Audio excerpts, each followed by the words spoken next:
La conquête de l'Empire perse par les Arabes constitue un jalon historique majeur, marquant la fin d'une domination qui a perduré pendant 12 siècles.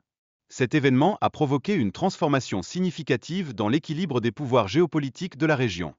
Dans cette dynamique de conquête, les Arabes se sont distingués par leur approche respectueuse des cultures locales, évitant d'imposer leur religion par la force. Cette attitude a contribué à instaurer une coexistence pacifique entre les différentes communautés. En outre, la richesse des échanges culturels entre les Perses et les Arabes a joué un rôle crucial dans la préservation des savoirs anciens. Ces interactions ont donné lieu à des avancées majeures dans les domaines scientifiques et philosophiques, particulièrement marqués durant l'âge d'or islamique. Parmi les figures emblématiques de cette période, Ibn Sina a révolutionné la médecine en introduisant des concepts encore pertinents aujourd'hui, notamment l'importance de la prévention et des vecteurs de transmission des maladies. Son ouvrage, Le Canon de la médecine, demeure une référence incontournable dans le domaine. De même, Ibn al-Haytham, contemporain d'Ibn Sina, s'est illustré comme pionnier de la méthode scientifique en s'efforçant de formuler des théories sur l'optique.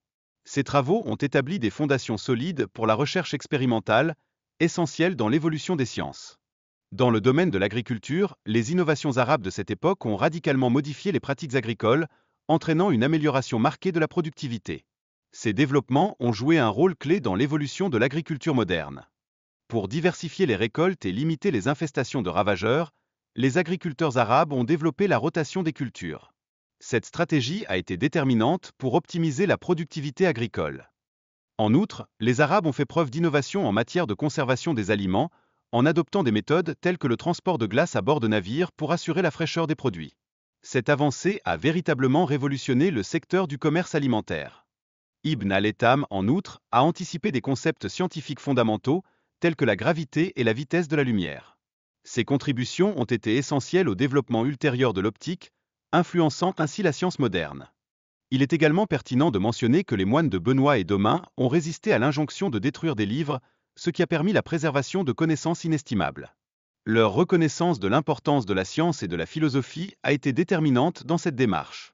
Les retours des croisés ont par ailleurs mis en lumière des avancées significatives en médecine et en agriculture que les musulmans avaient réalisées. Ces découvertes ont incité les Italiens à adopter ces nouvelles connaissances, représentant un catalyseur essentiel dans le processus de la Renaissance. Enfin, l'instauration de la loi sur les biens communautaires en Espagne a été mise en place pour protéger les droits des femmes divorcées et de leurs enfants, illustrant ainsi l'évolution des mentalités concernant les droits des femmes au sein de la société.